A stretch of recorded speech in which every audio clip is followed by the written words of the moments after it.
Here I've got Xiaomi Mi Mix 3 and let me show you how to enable reading mode on the following device. So at first let's open the settings, then find and select display. It's under personal, the first icon, and now under screen resolution you will notice reading mode.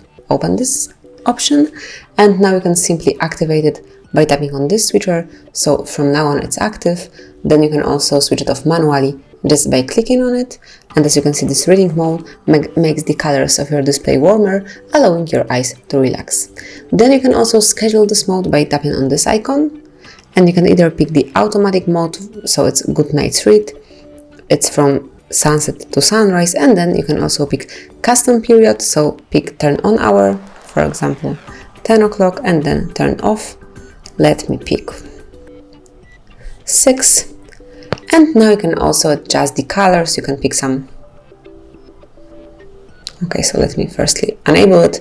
You can pick some warmer or cooler colors, so it's up to you. Let me pick this one. You can also switch on and off this mode through the upper bar, so let's go back to the home screen. Now slide down twice to open the upper bar, and here you have to select reading mode, which is here, the eye icon, and you can simply switch it off the same way. So that's it. This is how you can use your reading mode in Xiaomi Mi Mix 3. Thank you for watching. Please subscribe our channel and leave the thumbs up.